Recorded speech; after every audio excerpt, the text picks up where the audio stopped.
What's so hard to understand about that? There's signatures that I look for in price action. If price is not showing me those signatures, it's indicating that I should not touch it. It will chop and bang around and run up and down, taking liquidity in the nearest short-term basis, and then frustrate you. They won't have these sustained runs. They won't run for specific price levels that I teach.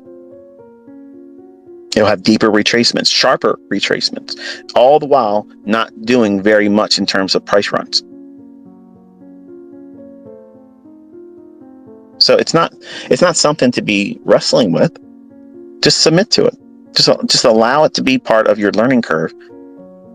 And it's something I explained to you last week. It's in a market where, until we leave this range, we're in a very, very small intraday scalpers market. And when that is in existence, you're forced to either trade that way or lose money. Think about any position traders that have tried to position themselves, or swing traders in this model, or not this model, but this price action. I'm sure they've been chopped up. Lots of examples of hoping this runs here, hoping it runs there, and then boop, stopped out. There's some pretty heavy-handed folks in our trading community that have had difficulty right now, publicly. It's hard right now. There's no shame in saying that.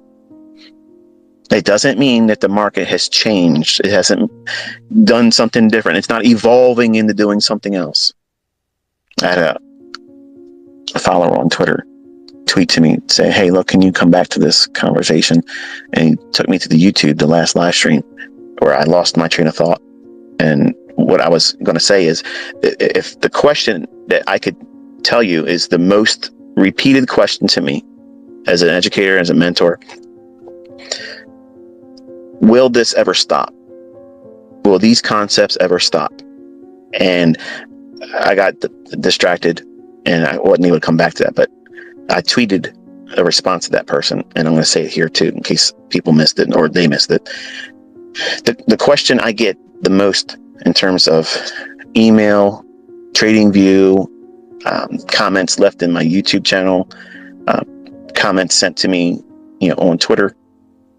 I don't do DM, so if anybody's pretending to be me, I don't ever direct message anybody. But the question, without a doubt, that repeats more times than anything else is, aren't you concerned, ICT, by teaching this many people that they're going to change the algorithm? And the answer to that is unequivocally no. Absolutely not. Because I can be honest and tell you that if I believed that, my flesh would have, even though I made all kinds of promises, the humanity in me, the person that is a sinner, I would have kept it. I would have kept it from myself. And I hope you can appreciate the honesty in that. I don't absolutely believe it will ever change, because the mechanics behind what goes on would have to be something outside of what is the only way it can happen. Large order flow, deep pockets. That's what's the dance between liquidity providers and where the market wants to go. And these markets will allow deep pocket order flow to exist for a period of time. And then that tide, or that trend, if you want to call it that momentum, will shift, and they'll move against it. And that upsets present sentiment, and engages new liquidity constantly. So that ebb and flow in the delivery of price that these price engines deliver, it inspires new order flow by the big funds, the large funds, people with more money than you have. Your little contract trades in here, and then collectively as a retail trader, we're doing very little in terms of the scope and magnitude of the volume that enters these markets. So these price engines are not there to inspire your trade, but by default it does. It's meant to inspire the new position or the collapsing of existing positions in large positions, whales, Think of it like that. Okay. So because that's always going to be a factor, because money is an interest to everyone. There's nothing wrong with that. It's the love of money that's the root of all evil. But using money and having money and acquiring more of it, that's not evil. That's not sin. But if we are paying attention to how these markets work, there's always going to be a seek for yield. Some measure of income, an interest-bearing, instrument. There's going to be a constant seeking of profit. That's never going to go away. Before the markets were there was people buying and selling things all the time. So what you're saying is greed is going to no longer exist. Because that's exactly what you're saying. If you're saying that by me teaching this and showing you how the markets really book, you're saying that I'm going to single-handedly remove greed. That's not going to happen, folks. Money is always going to be sought after. And when there's lots of it to be made, big, deep pockets are going to be trying to go after it. But right now, that's why I'm asking. This is why I get folks that are like, they're adamant against me talking about anything outside of a chart. But all these things I talk about are going to be factors. And I'm going to say this in 5 minutes and close it. You have to understand that the things I refer to, and even some of the tinfoil hat stuff, it may not be an interesting thing to you because you may not be in the United States, but the things I'm talking about are not limited to the United States. We're all going to be affected by it. We're all going to be affected by it. We're all going to be placed on some central bank digital currency for a short period of time. And it's going to have an impact on all of our lives. If we have money, you're going to be controlled on how you spend it. Think about what they're doing. Everything they're doing right now is changing the way money is used. And they're redefining money. That was the whole purpose of allowing crypto to become what it is. And it's going to be gone. You're all going to be forced on a central bank digital currency. And universal basic income is the outcome that they're aiming for. And people that are rich, multimillionaires like me and other people that have made a way for themselves either through entrepreneurship or trading or inheritance or whatever it is they have their money, we might not be in the coming years because of all the changes that are coming. And that, it might unsettle you. I'm at peace with it. I don't care, because money doesn't give me happiness. I've been poor. And listen, poor and not having a lot of money, you can still live. You can enjoy life, but money only allows you to afford things that most people can't. And when you have a lot of money, you have a whole lot more worries. More people want to take it from you. More people are going to look down at you because you have it. You think that the money that you're trying to make with this is going to make you a rock star, and people are going to look up to you and like, wow, look at you, man. I want to be like you. No. In reality, they look at you like, you're not going to be looked at like you want. Let's put it that way. And certain weak individuals are going to come around you and try to befriend you because they want what you have. And when they realize that they can't get it, then they'll show their true colors. So it's hard to see real friendship. It's hard to know real relationships when you have money. You don't know a person's real intent, and you always have to second guess it. And when you don't have a lot of money, your friends are more friend. You can trust your relationships because they love and trust you. And a lot of you young guys out there are in a rush to get this millionaire status, and you're young, and you're going to make the same mistakes that I did. You're going to lay down with somebody that probably isn't the best person for you. And I didn't see it coming, and I got whacked. So all these things that I teach you and talk about, they're going to impact you one way or the other. It's going to happen. Maybe not to every degree, but the things that I talk about are going to impact trading. Oh, it's not going to happen here, ICT. Watch it happen. Watch. Prepare for it. If it doesn't happen, you had insurance. You were prepared for it. But going into this endeavor in terms of investing and trading and turning a blind eye to everything I'm talking about, and I've been talking about for years.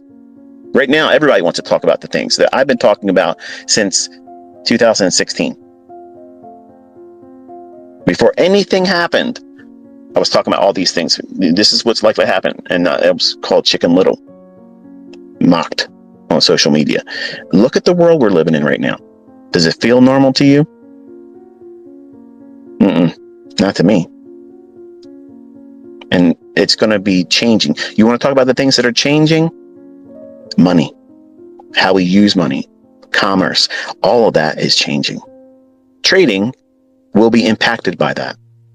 They're not taking trading away yet, but I think that it could be used, because think about how many people have gone the way of leaving the 9-to-5 mentality.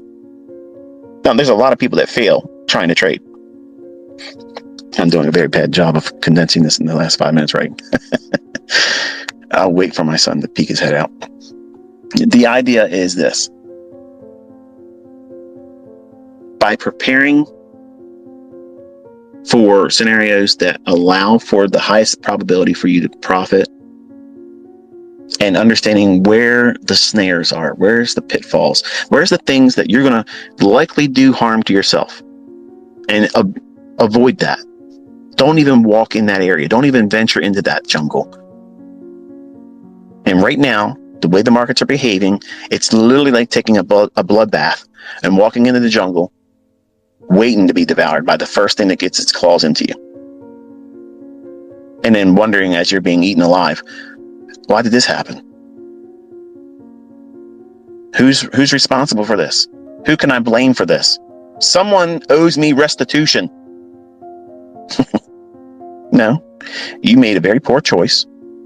You were ill-equipped, and you went into a dangerous condition and situation, assuming that you would survive it and have no harm done to yourself. That's the equivalent mentally. That's what you're doing right now by trying to trade in this environment. How hard is that to understand? Now, for those of you that are quiet, didn't say anything to me, and you've hurt yourself, lost money, went into drawdown, lost your funded account, failed your funded account challenge, you know every box that I toggled as we went through this discussion, you knew that was the truth, and yet you still pushed the button. Who's responsible for that? I wasn't even around here. I've been away. And some of you, if you're being honest, if someone asked you, you'd be blaming me. At ICT, I watched that video. He said to do this. And what? What did I say right now? What did I say right now? I'm taking a step back. I'm not touching it. I need to see what's going to happen. Nothing. Now, yesterday I got lucky. Saw a little bit less than 10 handles of a move. But that was on the heels of me trying to do something long. And I got pinched for 1/4 of a point, then reversed and got just short of 10 handles. After that, no idea what it wanted to do. No idea. So I don't look at that as skill. I didn't call that, look how awesome I am, high five, boom, like you see me do when we're in high probability conditions. I do that not to show off. It seems like showing off, but I'm doing it to the viewership that are trying to learn. I'm anchoring that moment. I'm creating that little kind of excitement, that happy dopamine drop, because it becomes much more meaningful to you instead of just watching. Oh well, there's price action that you didn't take a trade on. You can't profit from it. You can't spend the money on it. So it makes you feel closer to the event that we were watching collectively as a community. Well, the short yesterday that I was in front of, my older students, there was no cheerleading in that. It was just, okay, there it is. And I turned them loose to it. I said, okay, have fun with this stuff. I'm not interested in it. But when we're in high probability conditions and low resistance liquidity runs, that means that the market's really easy, like butter. Just slides right on into where you want it to go. It's easy to see it happening. It's easy to see what it wants to do. It's easy to see the entry points. Everything is easier there. Then you'll hear the adjectives come out. The boom. Who do you love? The Joker GIF, throwing the money around and stuff. That's just to make you feel good about that observation that we watched happen. But right now, if I was right, if I was to sit out here and call it right, I would tell you again, this is not something to be viewed as skill, because it's just coincidence that it happened to deliver, because it's outside the model's rules. How hard is that to understand? In this environment, we're seeing people that don't really know what they're doing, getting lucky and claiming it's skill. And some of you fall victim to believing that stuff. I did too as a 20-year-old. I thought everybody that was showing me results was being honest. They were able to do that. And I am absolutely 100% being transparent with you. If I see it coming, I'll tell you. If I don't see it, I'm going to tell you I can't see it right now.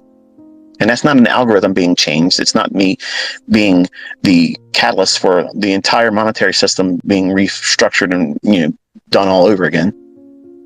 It just means that we're in a consolidation, folks. That's all it means. That's all it means. And it will not last forever. But you have to submit to it. And you have to wait for whatever catalyst is going to be used to move us outside that range and get us moving around again. Just got to wait for it. You cannot impose your will.